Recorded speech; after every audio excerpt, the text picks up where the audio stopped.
Emmanuel? Valley, how are you? It's good to have you. Good to see you again. Good to see you back. I'm so glad we're doing another podcast. We got a couple of weeks. We got sidetracked. It's just getting busy. I know BC is opening up and Ontario is, I think today, yeah, officially we went into phase one. So it's nice to see Canada slowly opening up. I can't wait until like 2 years later we look at this podcast and we're like, phase one. Remember Do you those remember days? that? Oh my God. I know, me too. I can't wait to get past it. Yeah. Can't Well, wait. It's nice. you're doing well. I hope everybody's doing well in. Yeah. Like you can see, there's a dark cloud over Toronto, and you can kind of see over Ontario. I guess that's just Toronto, but now you see it slowly starting to lift. So it's nice. It's good timing, and I know you guys, from what I see, are further ahead, which is great to see. But you've been up from conversations we're having daily at JTF. We're just, I mean, you guys are busier now than hell, and it's now you're into the. If I'm not mistaken, you're heading into the event season, which was big. It's a big season, right? Yeah, I mean, we're not. I wish we're heading to events, and frankly, it's crazy to think that I say that now because when you're in the thick of it, it's so much. It's so overwhelming. There's so much on the go. It's nonstop, weekend after weekend after weekend after weekend, and so we're nowhere close to being there. But as anybody who knows in the industry. Promoters are working at least a year, if not 6 months, 8 months, but a good year in advance, right? Yeah. So if you want to book in good names, solid names, and trust me, the parties are going to be wild. When stuff reopens, it's going to be a gong show. Even if it reopens incrementally, even if they say only 1,000 people at a time, or 500,000, 2,000, 10,000, whatever it is, and it's going to be tricky because if you're going to open hockey nights, how can you not open festival nights, right? So So it's gonna be interesting, but when it's gonna go wild and hard. I can assure you that. And if like promoters need to get their names out and find their artists a good 6 months or a year in advance, at least, right? And especially the big names, they're going to be in high demand, and it's going to be really interesting. And from a security perspective, it's going to be a gong show. We have had companies disappear. We have had companies go under. We have had so many things have changed. People have lost their license. People have given up. People have found new careers, new industry. There's a whole new breed of newcomers in the security industry who have no event security experience. So it's gonna be fascinating, right? Kind of jumping back into that, and then looking at the staffing, but more importantly, looking at the stuff that clients want to put together. And I guarantee there will be some restrictions as we slowly open up, for sure. And we will have security. Will need to manage those restrictions as they open up, right? So you've done. So I guess a lot of people watching probably don't know how much event security you've done at JTF. Like I've done some throughout my life, but I know BC had. Like you guys had a lot of events. Like I don't know why, but I just tend to see so many outdoor festivals. There are so many, so much going on. Why don't you tell everybody a little bit of some of the festivals you've done, just so they get an idea of the kind of stuff you're talking about when you're talking about events. Right. Yeah, I think it's interesting what we have in BC, and I'm not familiar enough with Ontario and kind of the culture that goes with it, right?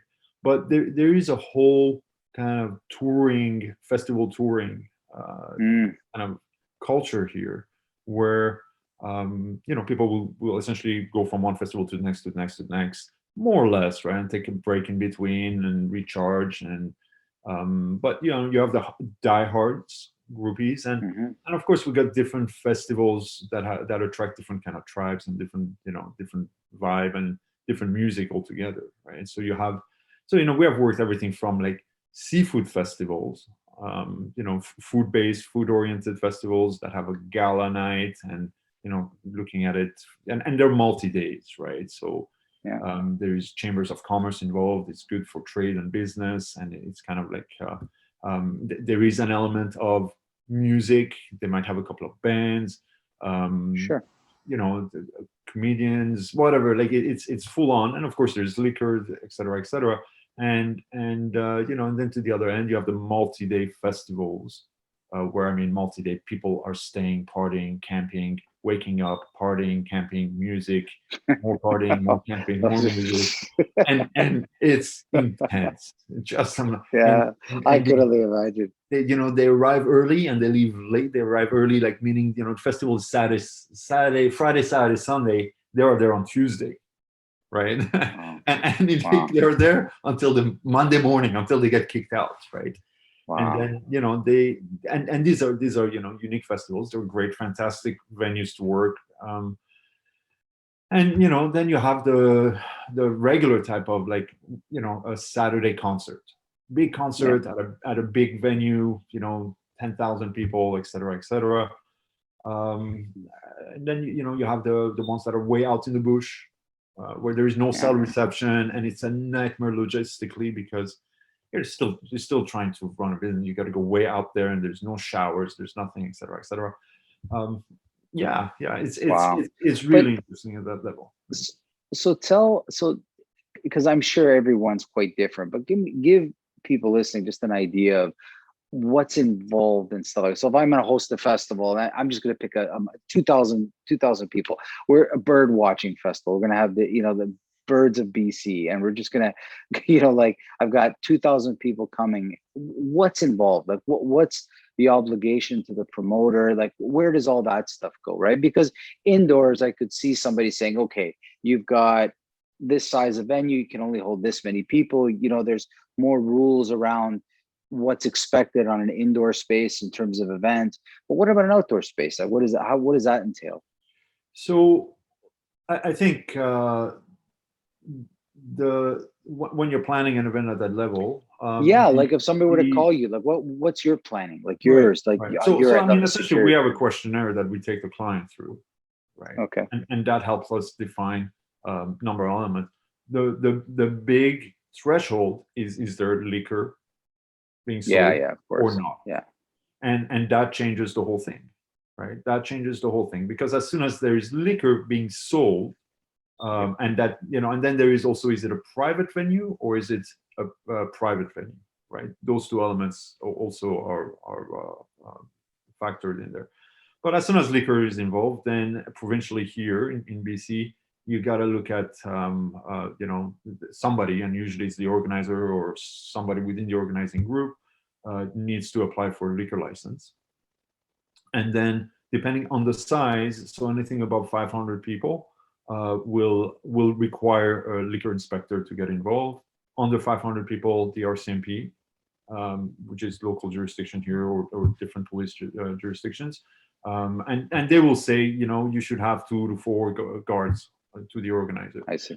When there's liquor, it's the RCMP or the local authority plus the liquor board that comes in and say you need X amount of guard, and whichever one has the highest requirement will win, right? And usually that's kind of done. I know at least they both have their own kind of matrix for evaluating an Yeah. event. So the type of music, who's the organizer, what's their track record, where did they play, last night or the night before, what kind of crowd was that. So if they do a good homework, good research at that level, then then that's kind of starts giving them an idea. And usually the way it works with liquor and in general in security is there's a ratio of guard per attendee, right, or expectant attendee, right? So you sell your tickets, you have an idea, you have sold 6,000 tickets, and you got another 4 to go, and you kind of plan around that, and you're like, okay, well, we're going to sell out or we're not, and if we're sell out, we'll need to have 100 guards at a ratio of 1 to 10 to 100, right? Or 10 guards or whatever, depending where it's alcohol or not. Or And I guess that's just throughout the whole time, right? Because if you're off site, then that means you got to protect 20 hours a day. No. So it will work. Like, for example, an event that starts at 11 a.m. and finishes at 2 in the morning, you will start with 4 guards, and then as the numbers increase, you will slowly increase your guard presence. So, and then you're like, okay, at 7 p.m., 7 till midnight is your peak, and that's when you want to have your maximum layout of guards. Now, that's what we like to do, because we like to save money to our clients, and we don't need to have 15 guards standing around when there is 100 at the people. beginning. Yeah, right? yeah, yeah, yeah. So Makes so sense. you know it kind of makes sense at that level. No, But no, it that's makes, interesting. you know, it makes, for example, scheduling and the logistics in the back end very complicated, because you got to be, okay, you come in at this time, you come in at that time, you come in at this time, then you're done your 8 hour shift at 11, you leave, and you got to find replacements, and you always have to have, you know, 10% kind of people in kind of on standby in case, et cetera, et cetera. Hmm. Yeah, of So course. yeah, so those are, you know, those are some of the things. And then, you know, if are the VIPs involved, Sure, what do sure. they require? There's always variations to the green room and the liquor permissions for the green room. There is, yeah, there's a lot involved. There's a lot of Wow. things there. Okay. And So, what people, you know, I mean, you know, when I was younger and I'd go to a concert, you see security, you never are, you know, thinking, wow, what's going on in the back end, right? And let alone there's mhm, first aid, and then there is, you know, there's all these different protocols that come into play, including traffic of course. control, communications issue, technical issues, and the crowd's behavior to a technical issue. Are they going to start Yeah. throwing stuff at the stage? And you gotta have contingencies for everything. You gotta plan everything. Wow. Right? Yeah, yeah. I could see that. Well, listen, there's tons that goes on, of course, like from what I see. But there's obviously for you as being in that field now a lot more. What are you looking for? Like, so how do you know an event is well, like especially like a festival? Like, what, how do you know? Like, what is it that you look for? It shows that the security detail is on is on or weak, like is strong. Meaning, when I say strong, to me, a proper security, you almost don't see them, like they're there, they're visible, but they're kind of, they're not a force, so to speak, right? They're just present, they're around. So but that's my take. I mean, you can probably give some more insight on it, because in many cases, like a lot of people will go, like, let's say I'll bring my family to a festival, right? Like a lot of stuff is family oriented, right? But stuff can go wrong. In fact, I'll give you a perfect example. Downtown Toronto, when the Raptors won the championship, right? There was like 2 million people, Valley, in downtown Toronto. It was insane. And then there was a moment in the event where something had happened. I can't remember. It wasn't like a gun, but some panic went into the crowd, and there was this rush of, like, just because, remember, think of it. You got 2 million people in downtown, but 2 million people. There's no washrooms. Like, where's the what? I think about that. Like, people don't understand that. You've got 2 million people. Businesses are not going to be open. Like, so you've got people, and then if there is like a stampede, like if there's a panic in the crowd and everybody starts rushing, now what?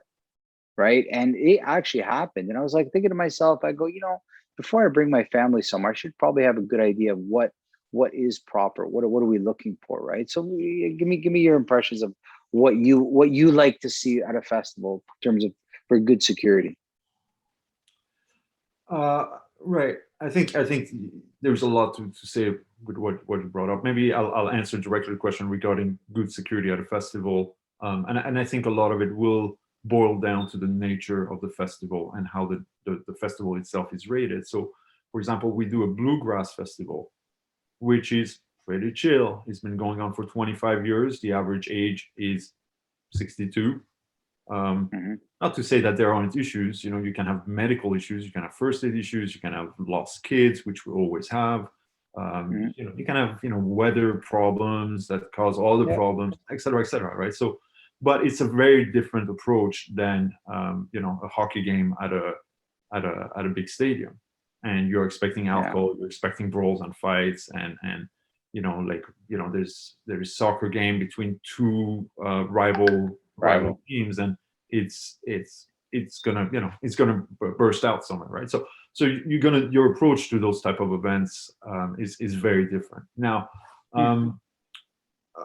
I know your background and how we think of security, and we have soft and hard, especially in VIP and protective work.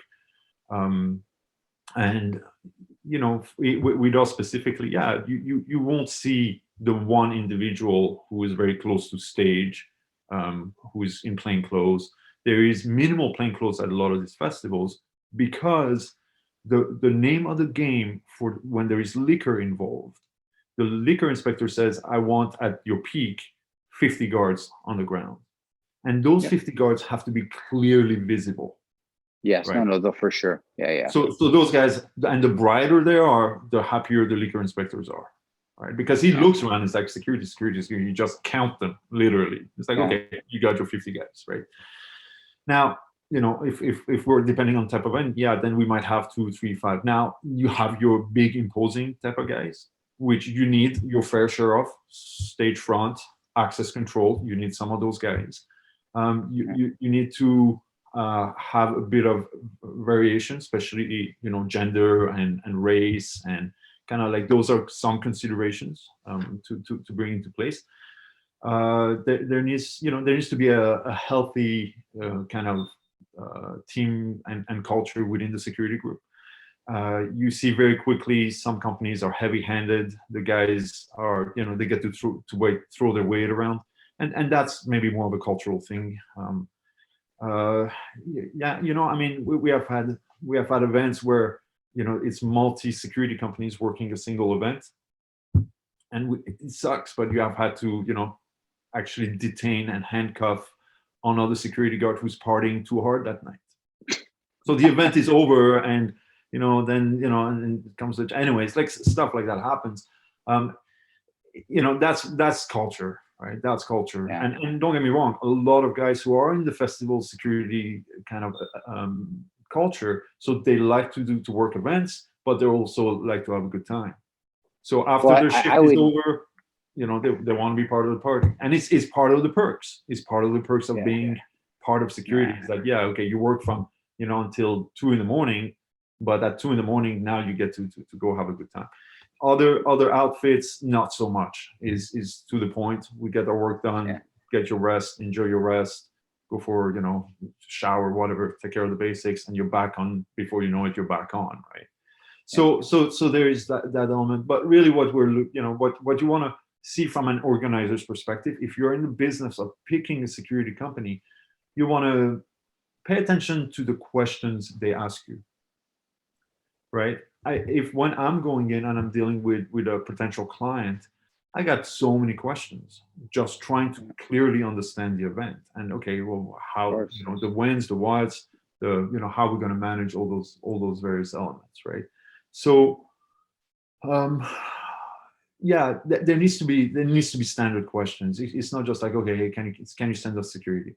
It's like, yeah, we can send you security, but there is more to it than that. It's like, well, what kind of Oh yeah. security, and how many guards, and is it at access, and do you have like, do you want us do we have to search or not? And if you got to do a search, have you put that as part of the conditions of entry? There should be a sign that says, as part of condition of entry, you need to you can refuse being searched, but you will not be given access. Same Yeah. with your content. Now, are the guards trained to actually do a proper search? Are the guards trained to do a proper pat down? Right. So there's Yeah. a lot of variable, and it's all very sensitive. If you do a wrong pat down on a certain individual, that's not going to bode very well. You do Yeah. a wrong search on somebody's bag that you're not supposed to search, and they don't consent to it. That kind of, you refuse access to somebody who's in a wheelchair because it's uneven grounds and there's only staircases to go down. That's not gonna, so there's plenty to manage them back home and make sure that. Yeah. I remember. Yeah. So you brought up a couple. A lot of guards will actually get into the event security just specifically to go to attend these festivals. So, and I actually have three friends of mine who, like, I'm in my 50s, and they work they used to work at the Gardens strictly because they wanted to go see a Leaf game. They could never get tickets. So they said, I'll work and I'll watch the game. They were watching the game plus working, kind of a thing. And I was like, wow, it's one way of doing it, right? To be honest with you. Not the ideal way, because you're not getting the best guard. But again, if you have a festival and you're looking for 100 people, it's not easy to randomly find 100 guards. I've seen those struggles. It's very difficult, right? So you're pretty much forced to just take what you can at that point to get enough bodies on the ground, right? When I did a few events, I remember my biggest thing was I loved having people patrol. No, they, of course, they're visible, like you said, they should be visible, right? But what I would look for is look for the groups of people, the pockets of people, because it's not one person going by himself. It's usually a group of people, and you try to kind of get to them, especially if there's alcohol, before people are unreasonable, before there's too much alcohol, right? Like if you wait to try talk to these groups at towards the end of the night, they don't know who you are, they have no idea, you know. And so I used to make a point introducing myself, and you'd always find as soon as you go to a group, the leader or the loudmouth will always present themselves. Hey, like you always know. And if you can find out his name, if you can build a relationship as the party gets up, you can actually have conversation with these people. Say, you guys got to take it easy now. Like, you know, you guys are getting that to get to that point. You can lay out the line. You can talk some reason to the group, right? Um, it helped me, but again, some of the festivals you've told me about, we're talking about thousands of people. That ain't gonna happen, No. right? And it there's an interesting video I want to work on. I haven't told you yet. I can't, guys, but I've titled it "From Chaos to Control," and I saw it somewhere. I can't remember when. I remember it was a while ago, and I said that's a great one for a video. We got to make a video of how to understand a chaos from a chaotic situation to getting it to a controlled situation, and Mhm. how to understand that. That's really interesting. I've been in a few of those, and I've seen people work that pretty good. It's an interesting model, but when you're at one of those festivals and it goes the wrong way, it's like a tidal wave. You know, it's really tough. I mean, you saw it in the States when they broke over into the parliament, right? You just saw, yeah, the security could not hold them back. It's just was, you know, they're just like, I don't know what to do now. You know, there's just way too many, right? And before I forget, because I'll drop this one on you, because this is events too, right? But recently there was that the famous prime minister that got the slap in the face. I think it was the French prime minister, right? Not to go President, down, but French that president. wasn't president, French president, yeah, French president Emmanuel Macron. He so and you know he gets off and he's at an event, right? So he gets out and he goes to shake hands and got slapped, right? And you know, people can say what they want, but when you're in that close, I mean, first thing I said to myself was, if he could slap you, he could stab you. And 100%. you know, it was like, whoa, that was so explosive. That was, you know, I've seen a few things like that happen, but events have that happening all the time. You get a guy that'll just jump on the stage and out of nowhere, he's beside the lead singer or the person you're trying to protect. You're like, God, you see them getting involved, and it can, and that event will send the crowd crazy, because as soon as they see one person do it, they think another person can do it, right? And then it just sets off this feverish pitch. If you're a security, you're like, you got to take care of that quick before somebody else gets that crazy idea, You right? know, it's and that's a completely different topic for me, because what happened with Macron is um, it, it's very different than, you know, Of what course, of happens at like course, these large of events. course, of course. But the interesting thing is that that crowd that's coming in to shake his hand has been vetted, right? This isn't just general public. You have already gone through a Yeah, first layer of security to be able to be at that front end, right? yeah, And if you pay attention to that footage, you will see the bodyguard, the kind of, you know, they all reacted too late because that's normal. The guy yeah, is 36 inches from him, right? So he yeah, slaps him in the face, and then his bodyguard literally picks him up and starts moving with him. And yeah, Macron fights back with his bodyguard to get back to the front line because his pride and, you know, his ego, everything. yeah, And this is very common, where the person that you're protecting becomes your enemy, right? And in protective yeah, work, yeah, we got to deeply study that, because it's usually the person who you're protecting that you're going to get the most friction from, and they're not working with you. You cannot train with them, or they are 75 years old and they can't run, right? So, yeah, yeah, there is all these elements. Now, in a large crowd setting, it's fascinating when you have thousands of people, and when I look at it, I'm like, the vulnerabilities are just nonstop, and it's like, my goodness, things could go wrong at any given moment, right? yeah, At any given moment, with that amount of people, it doesn't take long, right? So yeah, to come back to your previous question around, well, yeah, from somebody from my perspective, I don't like crowds. I do not yeah, like crowds. 200 people is too much already for me, because I know the potential of things going wrong, right? yeah. And not just Now, violence, I guess. We're not like we just like when you get a lot of people in a tight space. I remember one club. We were at yours way too full, and one person just tripped, and it set off a chain. Everybody was too close, and Yeah. all of a sudden, Yeah. there's just this massive pileup of people that are all over each other. The person on the bottom is like is suffocating, right? And it's And crazy to the think, amount of but things that can go wrong so fast, right? So anyway, so yes, so what I say for, if you are working in the crowd, if you are in the crowd, and this is an issue that we have as security personnel, we always have a radio, and you got some mic, and you got a wire around your this and that, and you got your vest that someone can pull on and grab, etc. It's, you got your cuffs in your pockets, you got your flashlight. If you're in the crowd, try to empty your pockets, right? That's one thing. Don't go with stabby things in your pockets in the crowd, because once you fall and you start getting trampled on, that stuff is not going to help you out, right? Wear comfortable clothes, right? Don't wear things yeah, that are easy to grab on, right? yeah, Have your exit plan. Where is the exit? Keep your eye on, yes, yeah, right? yeah. Have an after plan. Where do you meet with your friends when things have gone south? Just stay aware. Stay aware, right? It doesn't take much. A stage collapses. Yeah, And yeah, yeah. We saw. it's XYZ number of things, right? So Yeah, that's so they bring up a good point. So what you're talking about now is like, you attending these are things you should have, right? Where do we meet if we get lost? What's the plan? Yeah, yeah, no, for sure, because this stuff can happen, of course. the amount of tension we see at festivals, around like cell phone use, filming, trying to film someone on stage, then your phone drops, somebody steps on your phone, like it's just like, it's nonstop. And then at the end of the night, you got 20 phones that are turned in, and they all look the same, and everybody's like, "Oh my God, my phone! Who's my phone? It's like, oh God, like, guys, you're hammered, you're drunk. What are you doing with your phone? Keep your phone out of it, right?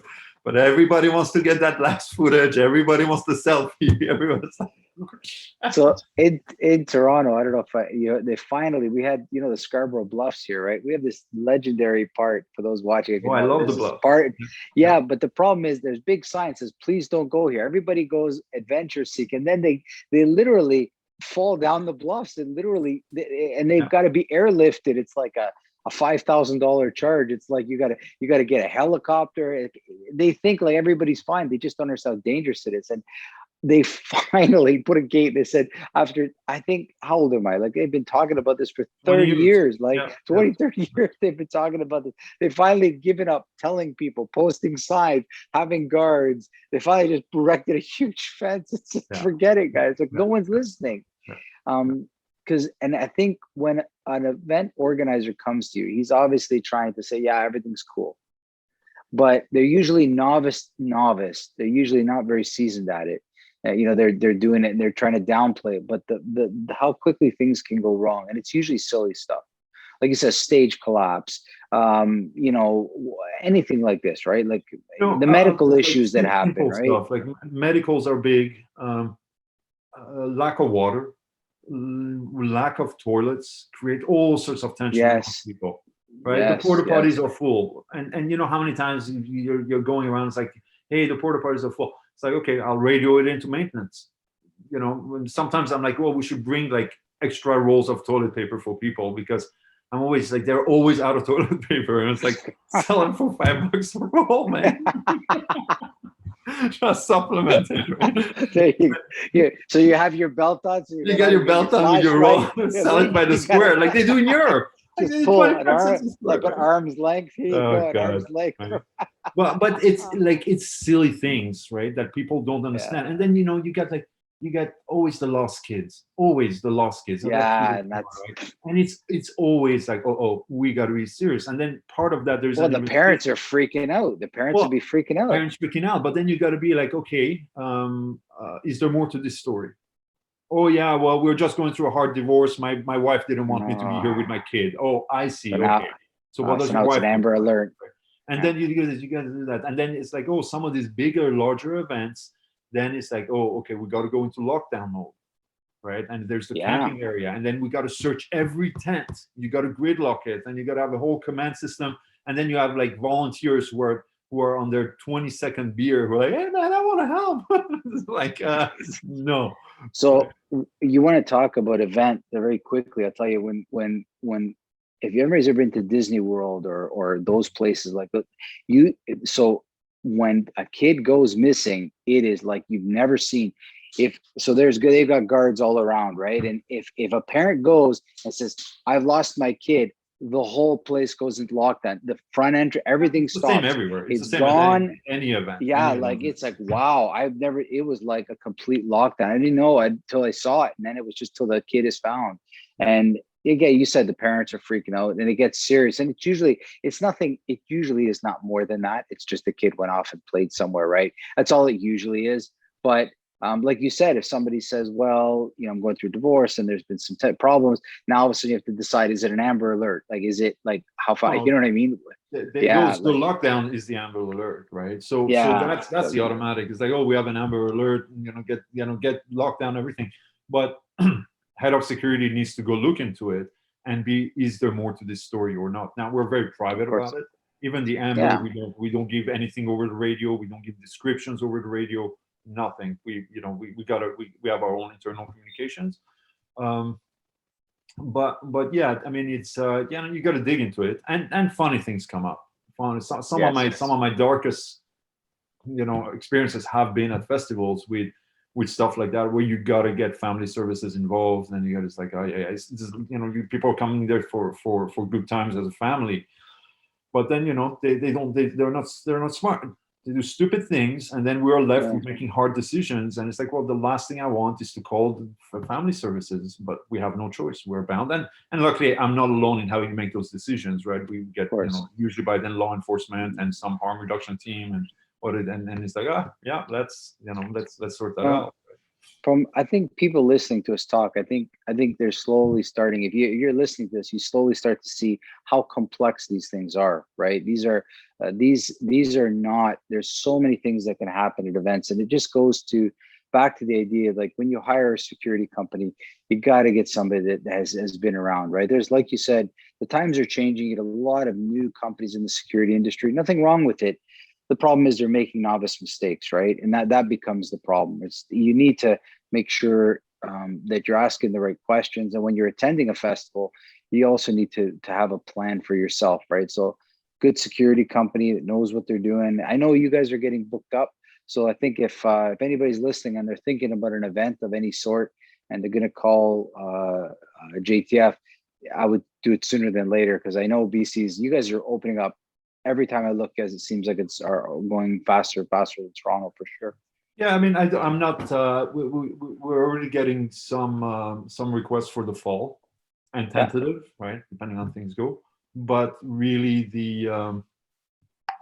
it's going to be 2022. That's going to be the interesting one, right? Yeah, but you got to book ahead, right? You got to book ahead, and I can say that on many weekends we have anywhere from 2 to 6, 7 events going on over the province, and it's a lot of planning, it's a lot of logistics, it's a lot of preparation, it's a lot of just back end, making sure you got your teams together, the gear is correct for the environment. You have done your site walks, your site planning, you have made contact with the authorities, everything needs to be ready to roll, right? So any promoter out there who have been in business know, you've got to get a year in advance, as much as you can, right? Otherwise you find yourself with crappy security. That's it. Yeah, it's not that you won't, you'll probably find somebody who will say yes to you, but the question, times have changed. Like, times say, hey, let's send a couple of guys for the entrance of the gate at the beer garden. Even that, you got to get trained. You got to know who to ask, what you're looking for. Oh yeah. You can't just send a couple of good old Joes because they have their security license. Now, when you're running 100 people on a team, sure, you're gonna have the good old Joes as well. But you put them, or the guys who they're not used to this, or English isn't their second or their strength. They can't communicate properly. They're going to be posted at fire exits and different gates, and watching on assets. Tons of asset protection. There's tons going on at the event. Tons. Yeah. So Yeah. So there's room for everything, but yeah, if you're not careful, then you're stuck with mediocre security who's going to be part of a Yeah. liability, and you'll pull your hair. And that's why people come to us. You know, like, I've tried this guy, I've tried this, and yeah, it takes a fair amount of training, and you got to keep your teams engaged, and you got to make sure they're doing the right things, and that they're not a Yeah. liability, and that they're not just on their phones, and they're not just, over socializing or under socializing, or Yes. whatever. There's a lot at that level. Yeah. For sure, man. For sure. Well, no, listen, it's a great topic. I know uh, from conversation in the past, I mean, you could fill a 4-hour podcast just with the stories that we've seen. And it really is like, I can't, for myself, and I'm sure for you, Valley, can't understate how, like, these things are, the stuff that happens at no other places. These events, like, it is really, it can be explosive. It can go left, it can go right. You have no idea how it's going to go. But boy, when it goes bad, you want to have a good team, and you want to make sure that you've crossed all the T's and I's, and make sure that you're well prepared for that stuff. So I know JTF is, and this is something I want maybe people listening and thinking about, having an event that don't have it as an afterthought, have it as a main thought to do the security proper, right? Anything else going on, JTF, that you want to talk about? We got there's so much. I know you've been really working that the patrol car. I saw you're all over the place with your patrol car, which is spectacular. It's so good. I love that stuff. I tell people, I go, man, it's patrols offer something that other things really can't. So it's really nice to see you doing that as well.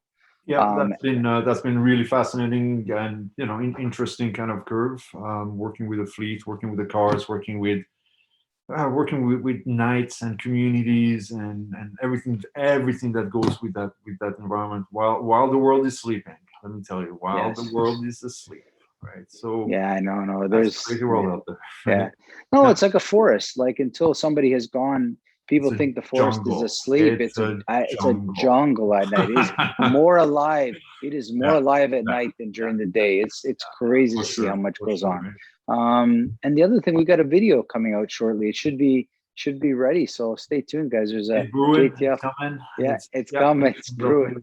It's fascinating. Like, it's everything kind of comes together, right? Between the training, the security, the protection, personal protection, VIP protection. So I really urge our listeners out there to subscribe, like, we're taking it from a multi-angle, and I can see all the pieces coming together. It's fascinating stuff. Definitely. Yeah, and if anybody like listening to this, I mean, you have a specific question for me or Valley about the security industry, shoot us an email. The email that's on the JTF website, that'll go to one of us, and we'd be more than happy to put a podcast to it, because we have a lot of ideas. But sometimes if somebody has something very, very specific, we'd be happy to talk about it. Absolutely. Especially from a candid, guys. There's we all should be in the search of knowledge, but also real wisdom about what goes on, right? Like, there's stuff that is hard to explain in logic, right? It's just how it is, right? And we want to make sure we're, as professionals, we're giving you right from the hip. We're not kind of sure, we're not politicians, we're not trying to look for votes. We're essentially just trying to give people the good information that can make good decisions. I'd vote for you. I know, man. You don't want to see me prime minister. I'd love to see that. That'd be fantastic. Even though I'd be the one, I still say that if I'm ever in that position, I want a lion's pit. I want a big lion's pit. And I don't know. I think the first ones I'd throw in there would, besides politicians, would probably be bad architects and bad musicians. But those lions would be well fed. Well fed. They were well fed. Ali, it's a pleasure, man. It's a pleasure. It's wonderful. We'll do it soon again. Thank you so much. It was great. Events hopefully coming back strong in 2022. But I'm sure you're going to see some. They're already talking about some in Toronto, so I'm sure you're going to have some there. But a lot more in the future for sure. Yeah. Thanks so much, Valley. We'll talk soon. I'll talk to you soon. Take care. Take care. Bye bye.